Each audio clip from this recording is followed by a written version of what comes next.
Hello students, this is your course on blogging and tools. In this video on introduction to blogging, we are going to talk about defining purpose and goal of blogging.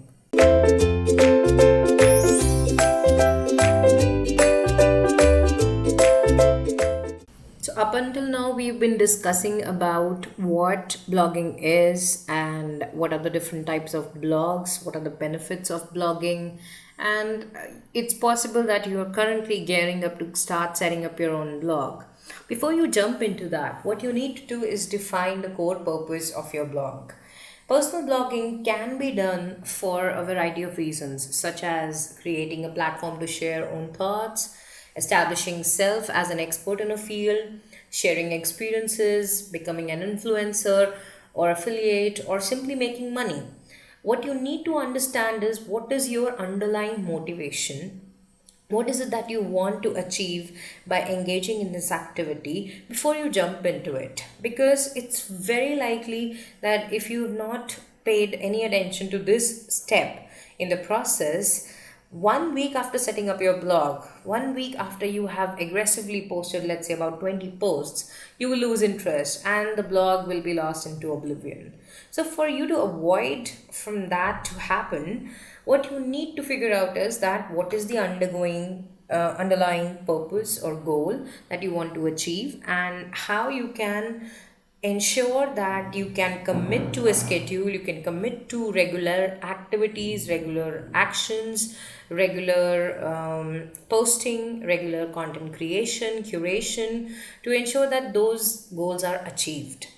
Blogging for brands, however, must have a clearly defined purpose to ensure that all content on the blogs is aligned with achieving common organizational goals and there's no inconsistency or irrelevance.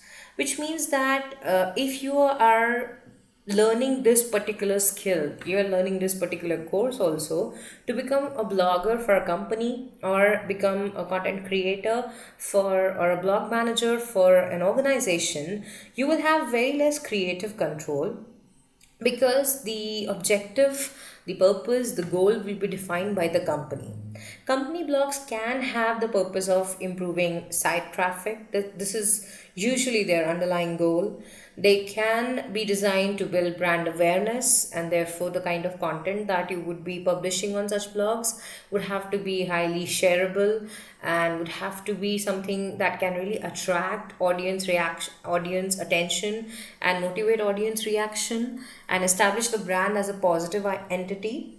Then company blogs can also have the purpose of increasing customer engagement and offering value adding information to their target market, which means that they may have an existing customer base that is accessing their blog, and therefore the kind of content that you would be publishing there may be very technical in nature, may be very well researched in nature, and may be catering to a specific customer need which the company has already identified. And there is very little scope for deviation, there is very little scope for experimentation, and there's very little scope for you as the blogging manager or blog manager to decide the direction of the blog. What you can do in terms of deciding the purpose or goal of a blog, you can pretty much do it in case of a personal blog. However, if you're setting up the company's blog from scratch, you can still have some say in this, and you can design the blog's content and its scheduling, its overall design, by ensuring that the company's ultimate purpose and goals are achieved, but at the same time making it a more organic thing.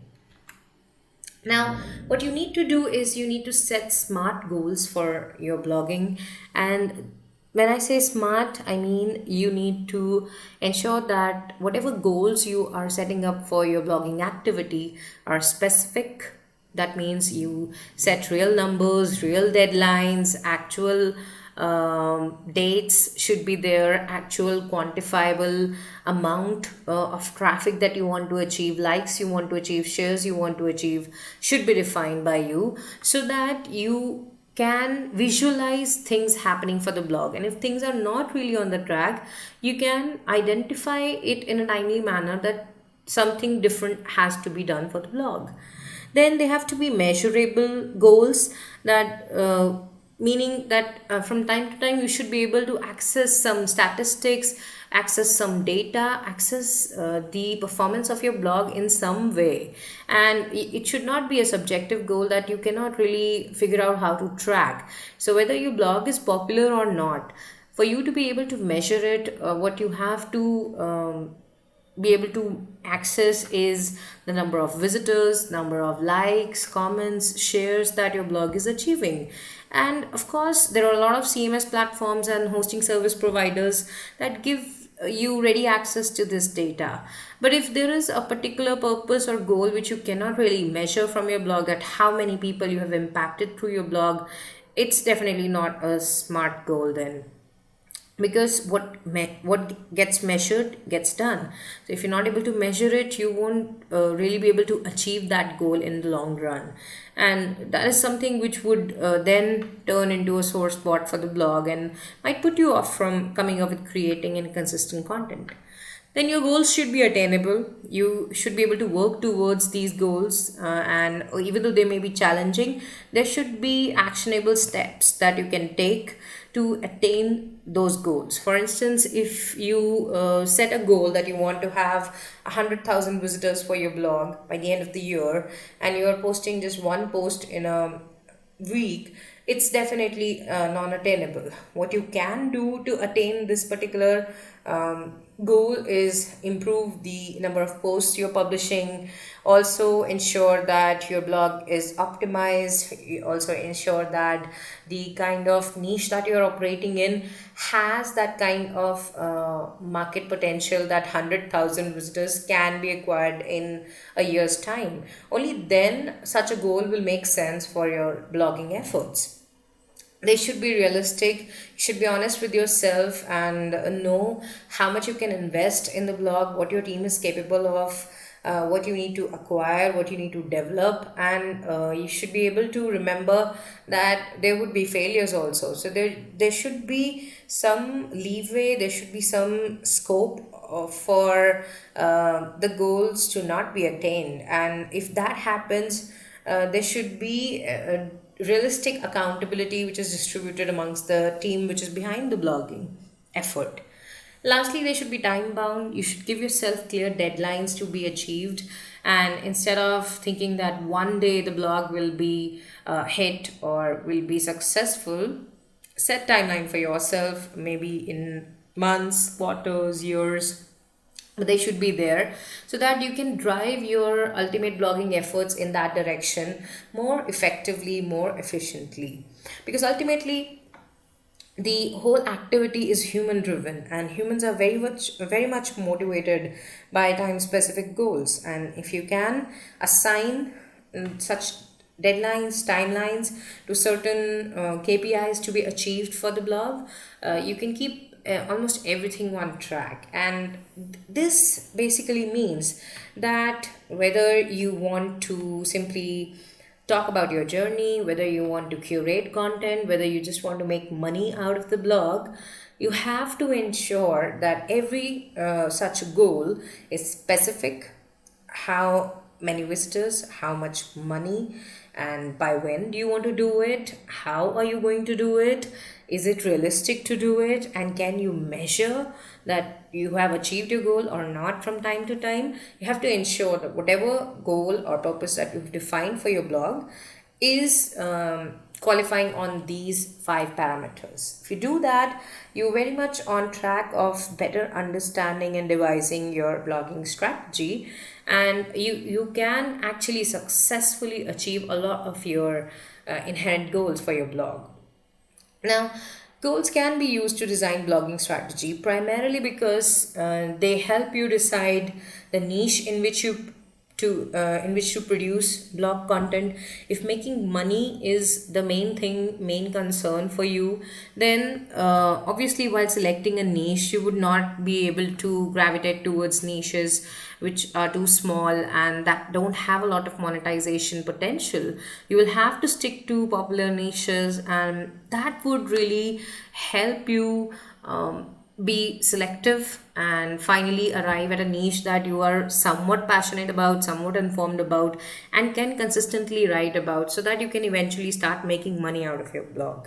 Then it can also help you decide the content formats to be used for developing blog posts, because let's say if your inherent goal or purpose for creating a blog is to share your journey, then the content formats can be textual blogs with a lot of photos or podcasts or videos, and you'll have to stay away from case studies or infographics, because that is not something which you would be humanly or emotionally able to include in a journey based blog. It would just not sound authentic to your target audience. Then the design, tone, and quality of content can also be maintained by keeping the ultimate goal in mind.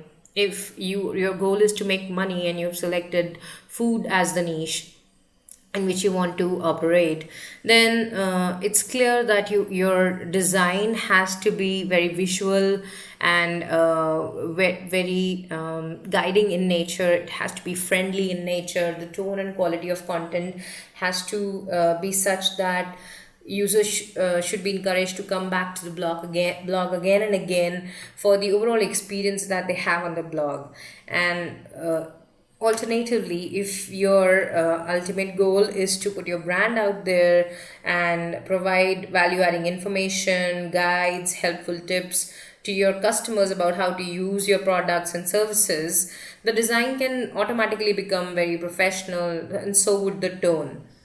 Then, frequency of posting and promoting the blog content can also be decided by the inherent goal. So, like we discussed previously, if money making is the end goal, then the frequency of posting and promoting has to be high. But if the end goal is simply to talk about the things that you're passionate about, sharing your journey, or publish content, well researched, well experienced content in the particular niche, like let's say travel or lifestyle, then the frequency of posting can be less. You can, on the other hand, make the content very value adding so that your end customers would eagerly await such posts from your end. Then weekly, monthly, and annual targets can become easy to achieve if the underlying goals are clearly and smartly defined, because you would know that what kind of progress you are realistically expecting to achieve from your blog. KPIs, therefore, can also be defined and measured if your final goals are clear. If increasing site traffic is a goal, if increasing the conversions or lead generation is a goal for the blog, then the KPIs become clear. You could be measuring the site visitors, you could be measuring the churn rate, you could be measuring the click through rate, you could be measuring the bounce rate, you could be measuring the downloads of certain events, certain files from your blog, from your website, and therefore you can effectively measure how your blog is performing. But that can only happen if your goals are clearly defined. Lastly, the investment to be made and collaborations to be explored, perhaps with influencers or guest contributors for growing the blog, that can also be something which is guided by the goals that you define. If the end goal is to finally grow the blog to such a point that you have 100,000 million users, let's say in 5 years time, then you have to invest in optimizing the blog. You also have to invest in getting a lot of content sources and collaborators on board so that you have a variety of content going online every day, and therefore the blog has the ability to have those many visitors come on the platform and access the content that you're posting. So, the end goal, the end purpose that you want to achieve from your blog can very well guide you to do all these activities which are required to become a successful blogger, whether you want to do it for personal gains or whether you want to do it for your company, your client, your organization. So that's about defining purpose and goals of a blog. Next up, we'll start a new chapter, which is identifying blogging niche, which is the natural next step that you have to take once you have made up your mind that you want to set up your own blog. So that's what we'll be doing next time. Until then, thank you.